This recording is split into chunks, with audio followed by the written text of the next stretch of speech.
시청자 여러분 안녕하십니까? 3월 25일 수요일 뉴스7 중북 시작합니다. 트럼프 대통령이 이란이 협상을 강하게 원하고 있다고 주장한 가운데 이란 내에서는 미국의 협상 제안이 암살 함정일 수 있다는 우려가 언론에 보도됐습니다. 이란의 미사일 공격으로 핵심 LNG 생산 거점에 심각한 피해를 입은 카타르가 LNG 장기 공급 계약에 대해 불가항력 선언을 판단했다는 보도가 나오면서 국내 에너지 수급에 큰 영향이 우려됩니다. 청와대가 최악의 중동 사태 상황에 대비해 비상경제 상황실을 운영하는 등 비상 대응 체계를 본격 가동합니다. 더불어민주당이 충주에서 현장 최고위원회를 열고 역대 선거에서 약세를 보였던 충북 북부권의 민심 잡기에 나섰습니다.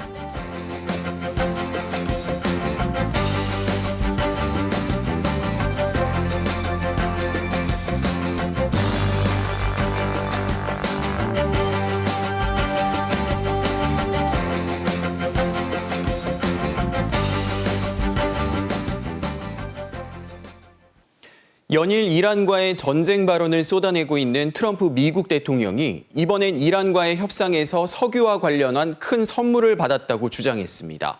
그러면서도 공수부대 병력의 중동 배치를 곧 명령할 거라고 했는데 협상과 압박을 병행하는 양면 전략이라는 분석입니다. 워싱턴 김성수 특파원입니다. 이란과 거의 모든 쟁점에서 합의를 이뤘다고 주장한 도널드 트럼프 미국 대통령. 이번엔 이란 측이 협상을 강하게 원하고 있다고 강조했습니다. They want to make a deal so badly. You have no idea how badly they want to make a deal. And we'll see what happens. 구체적으로 밝힐 수는 없지만 이란으로부터 아주 큰 선물을 받았다고도 했습니다. 핵에 관한 것은 아니고 호르무즈 해협, 석유, 가스와 관련이 있다고 덧붙였습니다. Gave us a present. And the president arrived today. And it was a very big present worth a tremendous amount of money. 또 이란 측은 결국 합의할 것이라며 누군지 밝히지는 않았지만 적절한 대화 상대를 찾았다고도 했습니다. 이런 가운데 미국은 파키스탄을 통해 이란의 방어 능력 제한, 친이란 대리 세력 지원 중단, 이스라엘 인정 등 15개 항목을 요구했다고 CNN 방송이 보도했습니다. 미국은 동시에 약 3,000명 규모의 정예 공수부대를 중동에 배치할 계획인 것으로 전해졌습니다. 이란이 지렛대로 삼는 호르무즈 해협, 젖줄인 하르그 섬 등이 유력 작전지로 꼽힙니다. 이란이 민감한 지상군 투입이 임박했다 압박하며 협상의 우위를 점하려 하는 것으로 해석됩니다.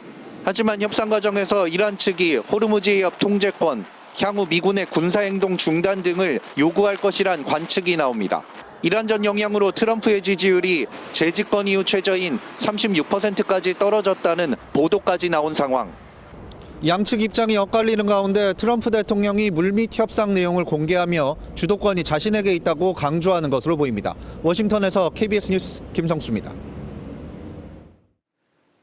미국과 이스라엘의 표적 공습에 고위급 인사가 숨진 이란이 새 안보수장으로 이슬람 혁명수비대 장성 출신인 강경파 인사를 임명했습니다. 이런 가운데 미국의 협상 제안이 암살을 노린 함정일 수 있다는 우려가 이란 내부에서 나왔던 언론 보도도 나왔습니다. 정지주 기자입니다. 이란이 지난 16일 이스라엘의 표적 공습으로 숨진 라리자니 최고 국가안보회의 사무총장 후임으로 이슬람 혁명수비대 출신 강경파 인사를 임명했습니다. 반관영 메흐르 통신 등 현지 매체들은 졸가드르가 최고 지도자의 승인을 받은 대통령의 명령에 따라 최고 국가안보회의 사무총장직을 맡게 됐다고 보도했습니다. آقای محمد باقر ذوالقدر با حکم رئیس جمهور به عنوان دبیر شورای عالی امنیت ملی منصوب شد. 졸가드르 신인 사무총장은 혁명수비대 준장 출신으로 이슬람주의를 추종하는 자경단 성격의 민간 조직인 안사르 헤즈볼라를 설립한 인물입니다. 새 최고 지도자인 모즈타바가 군사고문의 초강경 인사인 모흐센 레자이를 임명한 데 이어 안보수장까지 아버지 세대 군 출신 원로를 기용한 겁니다. 이런 가운데 미국 월스트리트 저널은 미국의 휴전 시도가 함정일 수 있다는 우려가 이란 내부에서 나왔다고 보도했습니다. 이란 당국자들은 종전 논의를 위한 미국과의 대면 협상이 갈리바프 의회 의장에 대한 암살 시도로 이어질 수 있다고 걱정하는 것으로 전해졌습니다. 갈리바포 의장은 미국과 어떤 협상도 없었다는 입장이지만 트럼프 행정부는 그를 유력한 협상 파트너로 보고 있는 것으로 알려졌습니다. 신문은 트럼프 대통령이 이란과 생산적 대화를 했다며 이란 에너지 시설 공습을 연기한 건 공습 재개 전에 유가를 낮추려는 의도일 수 있다고 당국자들이 의심하고 있다고도 보도했습니다. KBS 뉴스 정지주입니다. 카타르 에너지 국영기업이 우리나라 등과 맺은 LNG 장기 계약에 대해 불가항력, 즉 이행이 어렵다고 선언했습니다. 이런 가운데 이란은 비적대적 선박에 한해 호르무즈 해협 통과를 허용하겠다고 밝혔습니다. 황다혜 기자가 보도합니다.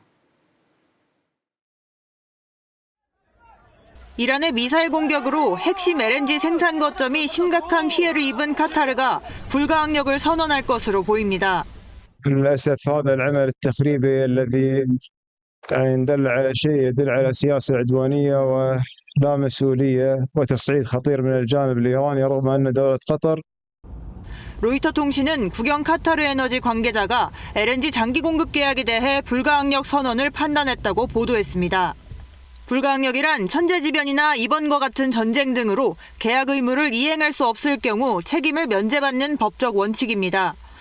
불가항력이 선언되면 우리나라를 포함해 중국과 이탈리아, 벨기에에 LNG 장기 공급 계약이 일시 중단됩니다. 카타르 에너지는 지난 19일 피격으로 회사의 LNG 수출 용량 17%가 손상됐으며 복구에 3년에서 5년이 걸릴 거라고 밝혔습니다. 현재 우리나라의 카타르산 LNG 수입 비중은 20% 미만이지만 장기 공급 계약이 중단되면 국내 에너지 수급에 큰 영향이 우려됩니다. 이런 가운데 이란은 국제해사기구 IMO 회원국들에게 보낸 서한에서 자국과 사전 조율을 거친 비적대적 선박에 한해 호르무즈 해협 통과를 허용하겠다고 밝혔습니다. 그러면서 미국, 이스라엘과 연관된 선박은 물론이고 침략에 가담한 다른 선박은 자격이 없다고도 못 박았습니다.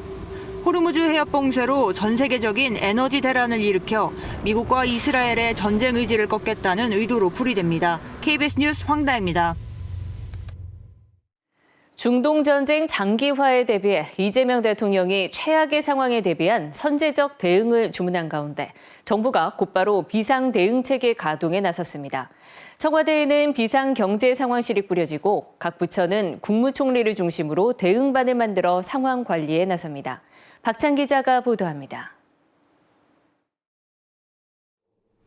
중동 전쟁이 3주 넘게 지속되는 가운데 최악의 상황까지 대비하라는 대통령 지시에 따라 정부 비상경제 대응체계가 가동됩니다. 청와대에는 비서실장이 중심이 되는 비상경제상황실이 설치되고 총리 중심으로 주요 부처들이 실무를 맡는 대응본부도 꾸려집니다.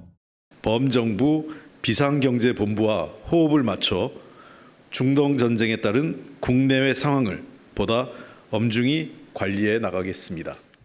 물가와 에너지 수급, 금융안정과 민생복지, 해외 상황 관리 등으로 나눠 대응 상황을 세밀하게 점검하게 됩니다. 청와대는 향후 중동 상황 전개를 예측하기 어렵다면서도 장기화에 대비하고 있다고 했습니다. 특히 전쟁이 끝나도 에너지 수급 정상화까지는 상당 시간이 필요하다는 판단입니다. 최소 3개월 그리고 길게는 6개월 정도까지 염두에 두면서 다양한 시나리오별 대응 방안을 위기 극복을 위해선 당장 추경이 시급하다고 보고 있는데 이달 31일 국무회의 의결을 목표로 하고 있습니다. 김민석 총리도 추경 심사와 편성에 속도를 내달라며 초당적 협력을 당부했습니다. 위기 대응은 타이밍이 생명입니다. 민생 방어와 경기 안정을 위한 추경은 선택이 아닌 필수입니다. 한편 카타르가 LNG 장기 공급 계약 이행을 일시 중단한다는 외신 보도와 관련해 청와대는 공식 결정된 바는 없다고 설명했습니다. 그러면서 물량 도입이 중단돼도 비중동산 물량이 원활히 도입되고 있어 연말까지 안정적인 공급이 가능하다고 밝혔습니다. KBS 뉴스 박찬입니다. 지방선거를 70여일 앞두고 더불어민주당이 오늘 충주에서 현장 최고위원회를 열었는데요. 그간 역대 선거에서 약세를 보였던 충북 북부권에 공을 들이며 분위기 띄우기에 나섰습니다. 이유진 기자입니다. 정청래 당대표 취임 이후 두 번째로 충북에서 현장 최고위원회를 연 더불어민주당. 민주당은 먼저 집권 여당으로서 반도체와 2차 전지, 바이오 등 충북 주력 산업에 대한 전폭적인 지원을 약속했습니다. 그러면서 수도권 1극 체계를 극복하기 위해선 충북을 포함한 충청권의 통합이 중요하다는 이재명 대통령의 발언을 재차 강조하며 충북의 발전이 곧 모든 지역의 발전이라 강조했습니다. 청주 국제공항 민간 활주로 그리고 옥천 농촌 기본 도시 선정을 위해서 당에서 많은 노력을 민주당이 충북의 충복이 되겠습니다. 야당을 향한 은근한 견제와 쓴소리도 잊지 않았습니다. 국민의힘의 충북지사 공천 과정에서의 파행을 겨냥한 듯 현재 순조롭게 진행되고 있는 당내 공천을 잘 마무리해 선거에 임하겠다며 압도적인 지지를 호소했습니다. 특히 역대 선거에서 북부권 유권자들은 국민의힘 소속 후보에 더 많은 표를 주었지만 결과는 심각한 소멸 위기로 되돌아왔다며 공세를 높였습니다. 국민의힘 소속 단체장들이 있는 충주와 제천 단양이 정말로 후퇴와 퇴행을 거듭하고 있습니다. 이제 바꿔야 합니다. 비청주권에서 약세를 보여왔던 민주당은 북부권 최고위에 이어 동남 4군 지역에서도 현장 최고위 개최를 검토할 예정입니다. 충주에서 이기는 곳이 곧 삼국시대의 주도권을 잡아왔습니다. 이번 선거에서도 마찬가지라고 생각을 합니다. 민주당은 최고위를 마치고 지방선거 출마 주자들과 전통시장을 잇따라 방문해 지역 민심을 청취했습니다. KBS 뉴스 이유진입니다. 수도권에서 처리하지 못한 생활 폐기물이 충북을 비롯한 비수도권으로 밀려오면서 주민 불안이 계속되고 있습니다. 소각시설이 몰려있는 청주에선 민관정이 근본적인 대책 마련에 나서며 대응 수위를 높이고 있습니다. 진희정 기자가 취재했습니다. 청주의 민간 소각시설 4곳이 올해 들이기로 한 수도권 생활 폐기물 계약 물량은 모두 2만 6천여 톤입니다. 수도권 생활 폐기물 직매립이 금지되기 전 연간 처리량과 비교하면 두세 배 늘었습니다. 다행히 지난달 초 청주시와 이들 업체 사이에 수도권 쓰레기 반입 자재 협약 이후 추가 계약 물량은 없는 것으로 확인됐습니다. 하지만 수도권에서 다 처리하지 못한 생활 폐기물은 결국 비수도권으로 유입될 수밖에 없는 만큼 지역사회에선 근본적인 대책을 요구하는 목소리가 높습니다. 수도권 생활 폐기물 반출을 규탄한다. 청주 지역 환경단체들이 대응 특위를 구성하고 단체 행동에 돌입했습니다. 당장 다른 지역의 폐기물 반입을 규제하고 관리 감독을 강화하는 청주시 조례 손보기에 나섰습니다. 자체적으로 쓰레기를 줄이려고 이렇게 노력해왔는데 오히려 외부 쓰레기가 반입된다.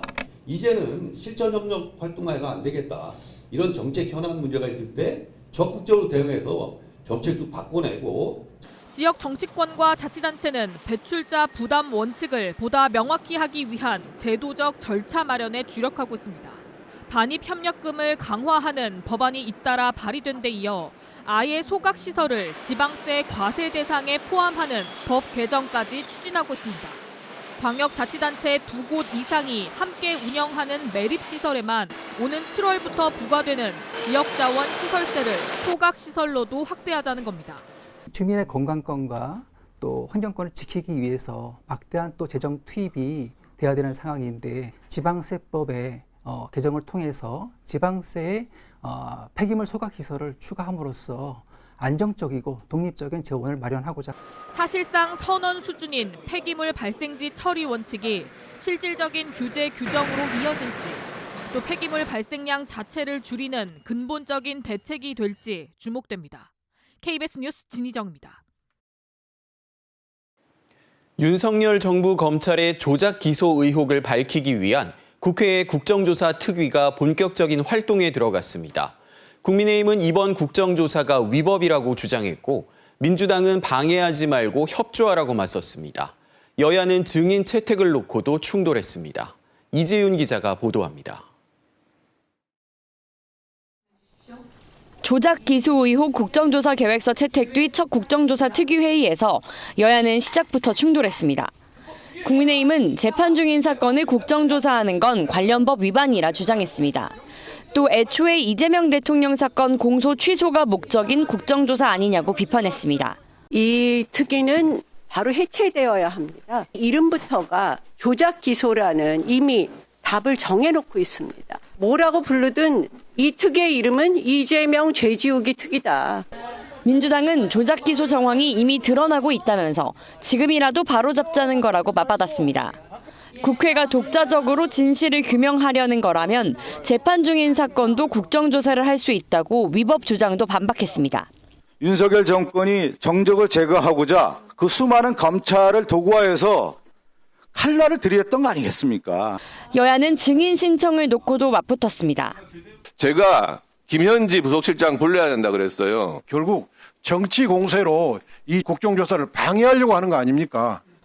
국회 국정조사특위는 다음 달 기관 보고와 현장 조사, 청문회를 진행한다는 계획인데 이 대통령 사건 수사 검사 등 102명을 증인으로 채택했습니다. 민주당 주도의 증인 채택에 항의하며 퇴장한 국민의힘은 국정조사 계획서 의결에 대한 권한쟁의 심판도 청구했습니다. KBS 뉴스 이지윤입니다. 올해 1월 출생아 수가 1년 전보다 11% 넘게 늘면서 1월 기준 역대 두 번째로 높은 증가율을 보였습니다. 1월 합계 출산율은 0.99명을 기록했습니다. 이지은 기자가 보도합니다. 올해 1월 출생아 수가 26,916명으로 집계됐습니다. 1년 전 같은 달보다 11.7% 증가한 수준입니다. 월간 통계가 작성된 1981년 이후 1월 기준으로는 역대 두 번째로 높은 증가율입니다. 지난해 1월이 12.5% 증가로 역대 최대였는데 여기에서 출생아 수가 더 증가한 것은 의미가 크다고 국가데이터처는 평가했습니다. 월별 출생아 수는 2024년 7월부터 19개월 연속 증가세를 보이고 있습니다. 1월 합계 출산율은 0.99명을 기록해 지난해 1월보다 0.1명 증가했습니다. 국가데이터처가 월간 합계 출산율을 제공하기 시작한 지난해 1월 이후 0.9명대를 보인 건 이번이 처음입니다. 출산율이 회복된 건 주 출산 연령인 30대 초반의 인구 증가, 젊은 층의 결혼과 출산에 대한 긍정적 인식 변화 등이 영향을 준 것으로 분석됩니다. 전국 시도별 출생아 수는 1년 전과 비교해 세종을 제외한 모든 시도에서 증가했습니다. 출산의 선행지표인 혼인 건수도 계속 증가하고 있습니다. 1월 혼인 건수는 22,640건으로 1년 전보다 12.4% 늘었습니다. 이는 2018년 1월 이후 가장 많은 건수입니다. 이혼 건수는 7,208건으로 1년 전보다 4.2% 증가했습니다. 1월 사망자 수는 32,454명으로 전년 같은 달보다 17.6% 감소했습니다. 출생아 수에서 사망자 수를 뺀 인구 자연 증가는 5,539명 감소를 기록했습니다. KBS 뉴스 이지은입니다. 대전 안전공업 화재 참사 엿새째인 오늘 희생자 14명 가운데 첫 발인식이 엄수됐습니다. 유족은 그동안 참아왔던 눈물을 쏟아내며 고인을 떠나보내는데요. 이번 참사도 인재였던 정황이 속속 드러나는 가운데 수사도 전방위로 확대되고 있습니다. 이영경 기자가 보도합니다. 안전공업 화재로 숨진 희생자가 영원한 안식을 위해 장례식장을 떠납니다. 갑작스러운 이별에 가족들은 참아왔던 눈물을 끝내 터뜨립니다.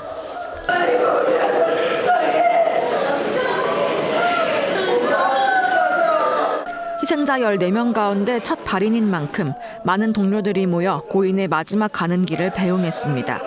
사고 전날까지도 아버지의 농사일을 돕겠다며 찾아왔던 살가운 아들. 유족들은 조금이라도 빨리 고인을 편히 쉬게 해주고 싶은 마음에 장례 절차를 서두른 걸로 전해졌습니다. 화재 전날도 군산 가서 형님하고 같이 농사일 다 하고 또 출근하고 그러면 내색 하나도 안 하고 항상 웃으면서 항상 살갑게. 화재 현장에서는 5일째 화재 감식이 이어졌습니다. 유족 참관하에 진행된 첫 합동 감식에 이어 오늘은 경찰과 국과수, 안전보건공단이 참여한 현장 감식이 진행됐습니다. 불길이 빠르게 번져 인명피해를 키운 원인을 집중 분석 중인데 건물 일부가 붕괴된 탓에 정밀조사에는 다소 시일이 더 걸릴 전망입니다. 수사도 속도를 내고 있습니다. 경찰은 어제까지 회사와 업계 관계자 등 45명에 대한 조사를 마쳤습니다. 또 압수수색을 통해 확보한 휴대전화와 작업일지 등 250여 점의 압수물을 정밀 분석하고 있습니다. KBS 뉴스 이연경입니다.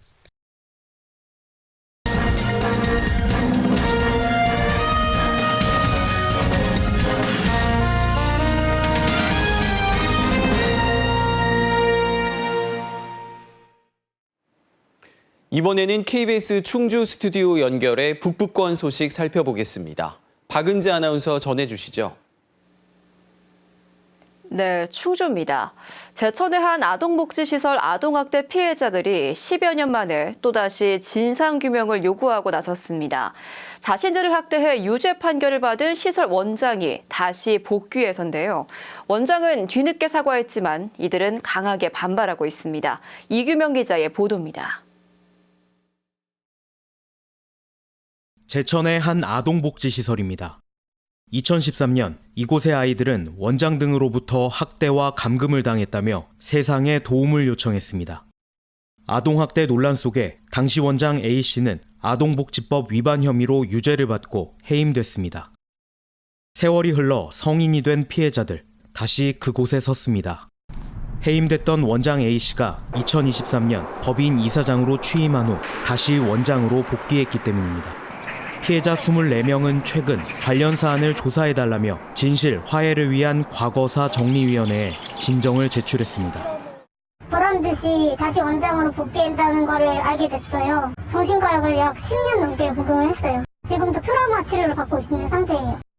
논란이 커지자 원장 A씨는 입장문을 내고 사과했지만 사퇴 요구에는 선을 그었습니다. 시설에 매년 22억 원을 지원하고 있는 제천시는 현행법상 문제가 없다는 입장입니다. 사회복지사업법을 적용받는 아동복지시설장은 아동복지법 위반으로 100만 원 이상 벌금형이 확정돼도 5년이 지나면 복귀가 가능하기 때문입니다. 시설장에 대한 어떤 임명 권한 자체는 사회복지사업법에 의하면 그 사회복지법인 이사회에 있습니다. 법적 근거가 없기 때문에 지금 그런 심정을 가지고 처분할 수는 없잖아요. 그러나 유치원이나 학교 교사의 경우 같은 혐의로 벌금형만 받아도 다시 교육 현장에 설 수 없습니다. 적어도 아동복지시설의 경우에는 취업 제한을 유아교육법과 동등하게 해야 되는데요. 행정기관에서 승인을 하거나 혹은 거기에 대해서 견제를 할 수 있는 그런 장치가 전혀 없습니다. 느슨한 법망은 아동학대 가해자에게 복귀의 문을 열어줬지만 피해자들의 시간은 2013년 그날에 여전히 멈춰 있습니다. KBS 뉴스 이규명입니다. 다음 소식입니다. 충주시가 한평정원 분양제 사업에 참여할 주민이나 마을 모임을 모집합니다. 이 사업은 시민들이 쓰레기 투기 지역이나 자투리 땅 등 마을 특정 공간을 전담해 직접 정원으로 꾸미고 관리하도록 하는 것인데요. 참가 주민이나 팀에는 정원 가꾸기 재료와 한 해 최대 30시간의 자원봉사 실적 등이 제공됩니다. 참여하려면 오늘 31일까지 읍면동 행정복지센터에 신청하면 됩니다. 제천시가 귀농 귀촌하려는 도시민들의 지역 정착을 돕기 위해 농업 창업 지원센터를 운영하고 있습니다. 센터는 주거시설과 교육공간, 실습농지, 비닐하우스 등을 갖추고 있는데요. 최근엔 25가구 40명이 입교해 농업교육을 받고 있습니다. 이들은 오늘 11월까지 센터에 거주하면서 선배 귀농인과 전문 강사에게 작목별 재배 기술을 배우고 현장 실습에도 참여하게 됩니다. 음성군이 중동 분쟁 사태로 물류비 상승, 수출입 차질 등의 어려움을 겪고 있는 지역 중소기업을 긴급 지원합니다. 음성군은 중동 22개 국가에서 직간접적으로 거래하는 지역 중소기업에 기존 연 2% 2차 보전에 0.5% 우대 금리를 추가로 적용합니다. 또 충청북도 경영안정 지원 자금과의 중복 지원 제한도 한시적으로 완화하기로 했습니다. 융자 한도는 한 업체에 최대 5억 원으로 3년 전액 일시 상환 조건입니다. 단양군이 온달 관광지를 야간 명소로 꾸미기로 했습니다. 이를 위해 올해 온달 관광지 세트장 등을 중심으로 6억 원 등을 들여 경관 조명과 포토존 등을 설치하기로 했습니다. 단양구는 낮 중심의 관광 수요를 야간까지 늘려 지역에 머무는 시간과 단양에서의 소비 증대를 유도하겠다는 계획입니다. 지금까지 충주에서 전해드렸습니다.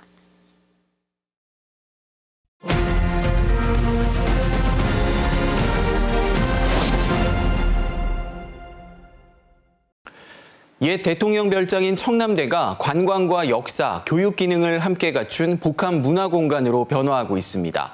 관람객은 늘고 있고 시설 내 첫 카페와 모노레일, 교육 숙박시설 같은 새로운 공간들도 하나둘 모습을 드러내고 있는데요.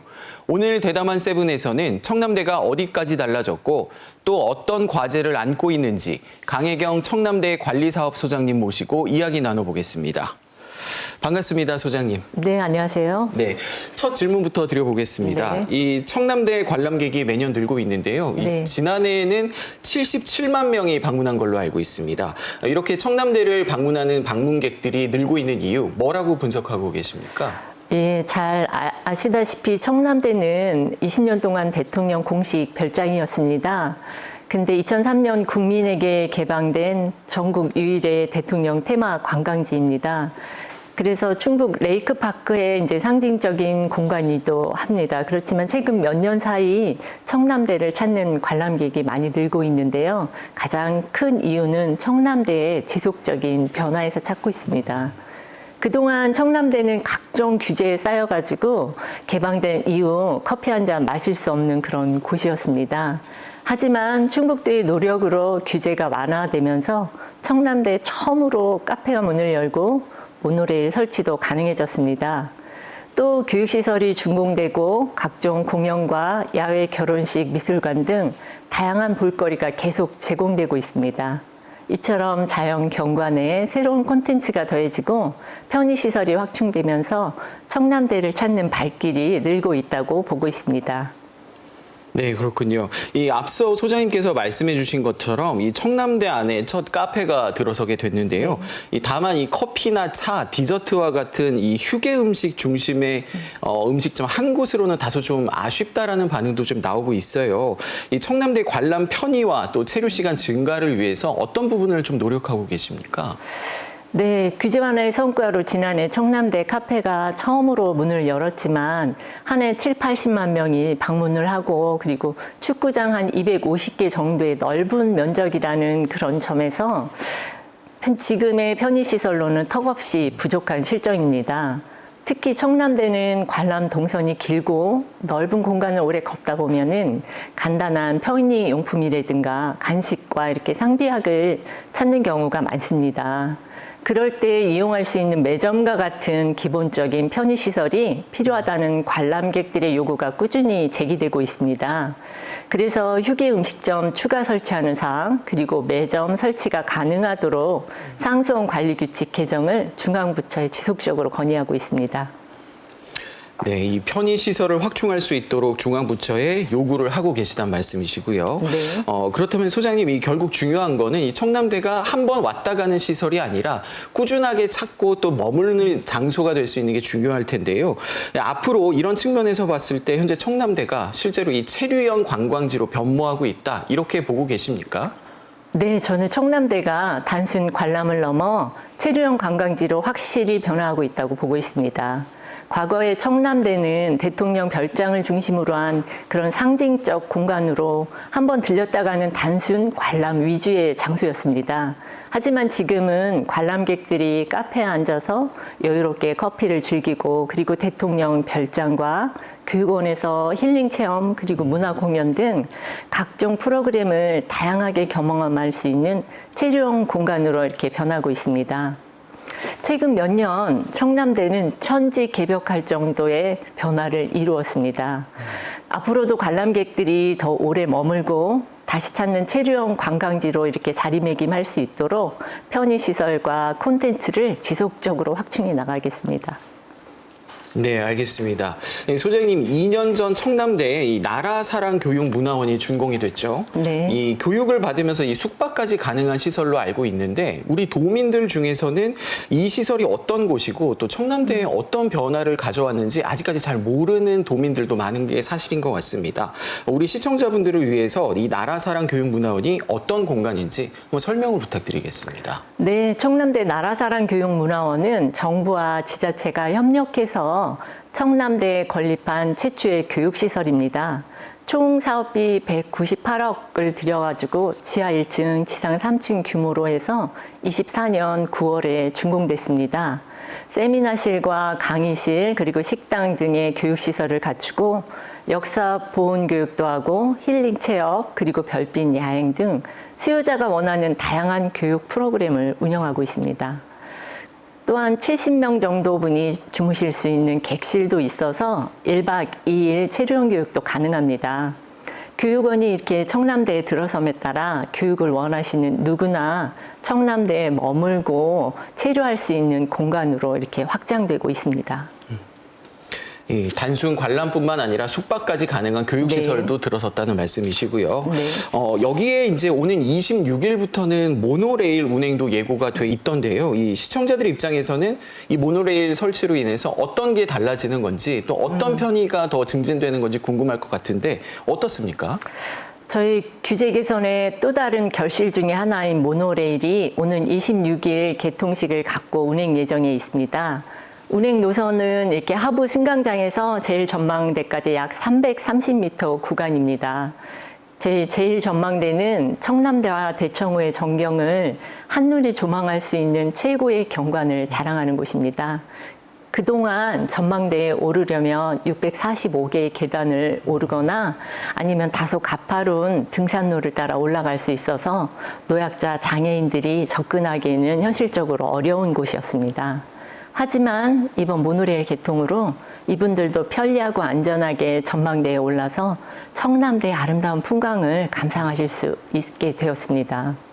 물론 일반 관람객들도 훨씬 편리하게 이렇게 경관을 즐길 수 있어서 청남대를 찾는 모든 분들이 혜택을 이렇게 보신다고 보면 됩니다. 그렇군요. 그런데 이 모노레일이 관람 편의를 높이는 건 사실이지만 한편에서는 자연환경 훼손 우려라든지 청남대 고유의 상징성이 옅어지는 것이 아니냐 이런 우려들도 나오는 게 사실인데요. 어떻게 답하시겠습니까? 먼저 그런 우려가 있는 점은 충분히 이해를 합니다. 하지만 청남대 모노레일은 자연 훼손을 이렇게 최소화하는 범위 내에서 대청호와 청남대의 아름다운 경관을 보다 안전하고 편리하게 감상할 수 있도록 만든 최소한의 관람시설이라고 말씀드리고 싶습니다. 또한 설치 과정에서도 저희가 환경에 미치는 영향을 줄이기 위해서 시설 규모라든가 그리고 노선을 신중하게 검토를 했습니다. 또한 기존 자연 경관과 이렇게 조화를 이루도록 설계를 했습니다. 그리고 청남대가 지닌 상징성하고 품격은 그대로 지키면서 이동 불편을 줄여갖고 어르신과 교통 약자도 함께 즐길 수 있도록 한 점에서 이렇게 의미 있는 변화라고 생각합니다. 네, 알겠습니다. 다음 질문 좀 드려보겠습니다. 이 청남대는 옛 대통령 별장이라는 유일무이한 상징성을 지니고 있는데요. 이 소장님께서 생각하시는 이 청남대가 끝까지 지켜야 할 핵심 가치 무엇이라고 보십니까? 네, 청남대가 끝까지 지켜야 할 핵심 가치는 저는 두 가지라고 생각을 합니다. 첫 번째는 대한민국 현대사의 중요한 공간이라는 역사적 가치입니다. 그동안 여러분의 대통령이 머물며 이렇게 국정을 구상했던 장소로 그 자체가 살아있는 현대사의 교육 장소입니다. 둘째는 대청호와 어우러진 자연과 국민의 쉼터라는 가치입니다. 과거에는 특정인만 머물던 공간이었지만 지금은 누구나 찾는 열린 공간이 되었습니다. 청남대는 이제 단순한 관광지를 넘어 자연과 휴식을 주는 상징적 공간으로 이렇게 지켜야 한다고 생각합니다. 네, 이 청남대의 역사적 가치와 주민 쉼터로서의 가치를 지키는 방향으로 운영을 하시겠다는 말씀이시고요. 네, 마지막으로 올해 청남대 관광객 100만 명을 목표로 내세우고 네. 계신데요. 아직 청남대를 한 번도 찾지 않으신 우리 시청자분들께 올해는 꼭 한번 청남대를 방문해야 한다라고 권유할 만한 이유를 한번 설명해 주실 수 있을까요? 청남대는 한 번쯤 가보는 곳이다 이렇게 말씀들을 하셨습니다. 그렇지만 이제는 꼭 가봐야 하는 곳으로 바뀌었습니다. 모노레일 개통으로 새로운 길이 열리면 누구나 편하게 절경을 감상할 수 있게 되었고 또한 계절마다 피어나는 다양한 꽃과 오색 단풍에 호수 위로 반짝이는 윤실까지 더하면 그 풍경은 그야말로 한 폭의 그림이 됩니다. 정말 아름답습니다. 청남대를 아직까지 찾지 않으셨다면 올봄 아름다운 꽃과 차 한 잔의 여유를 느끼시며 새롭게 달라진 청남대를 꼭 한번 방문해 주시기를 권해드립니다. 알겠습니다. 올해 더 많은 분들이 찾아오는 청남대가 되기를 바랍니다. 오늘 소장님 말씀 여기까지 듣도록 하겠습니다. 고맙습니다. 감사합니다. 이어서 간추린 단신 전해드립니다. 제천경찰서는 이혼한 전처의 집 등에 흉기를 가지고 가 협박한 50대 A씨를 살인 예비 혐의로 구속했다고 밝혔습니다. A씨는 지난 20일 저녁 술에 취해 전처의 집과 가족의 식당에 찾아가 흉기로 문을 두드리며 위협한 혐의 등을 받고 있습니다. 경찰은 단순한 말다툼이나 일시적인 협박이 아니라 흉기를 가지고 피해자를 찾아간 점에 주목해 살인 예비 혐의로 구속했다고 설명했습니다. 청주 상당경찰서는 음주운전을 하다 교통사고를 낸 20대 A씨를 도로교통법 위반 혐의로 불구속 입건했습니다. A씨는 어젯밤 10시 20분쯤 청주시 분평동의 한 도로에서 면허 정지 수치의 음주 상태로 SUV를 몰다가 맞은편에서 오던 승용차를 들이받아 2명을 다치게 한 혐의를 받습니다. 경찰은 피해자들이 상해 진단서를 제출하면 교통사고 처리 특례법상 과실치상 혐의를 추가해 조사할 예정입니다. 청주시와 청주우체국 서부종합사회복지관이 오늘 청주시청 임시청사에서 안부 살핌 우편 서비스 추진을 위한 업무 협약을 했습니다. 이들 기관은 오는 5월부터 연말까지 장년층 1인 가구 고독사 위험군 100명의 안부를 정기적으로 확인하고 위기 징후를 발견하면 복지 서비스 연계 등 즉각적인 조치를 취할 예정입니다. 제23회 청주예술제가 다음 달 3일부터 닷새 동안 무심천 롤러스케이트장과 청주예술의 전당 일원에서 열립니다. 벚꽃 개화기에 맞춰 열리는 이번 행사에선 지역 예술단체가 운영하는 다양한 전시, 체험 프로그램과 청소년 경연대회, 인기가수 공연 등이 진행됩니다. 또 무심동로 일원에선 푸드트럭을 중심으로 한 먹거리장도 운영됩니다.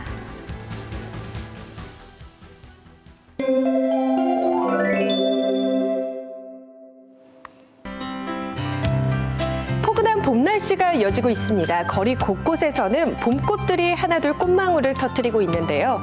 다만 아침 저녁으로는 여전히 춥습니다. 내일 청주 아침 기온 6도, 괴산은 1도로 출발하겠고요. 한낮에는 20도를 넘어서며 오늘보다 따뜻하겠습니다. 기온 변화가 큰 시기인 만큼 옷차림에 신경 쓰시길 바랍니다. 오늘 밤부터 내일 아침 사이에는 짙은 안개에 유의하셔야겠습니다. 특히 서부 지역을 중심으로 가시거리가 200m 아래로 줄겠는데요. 차간거리 넉넉히 두고 안전운전하셔야겠고요. 공항 이용객들은 운항 정보 미리 확인하시길 바랍니다.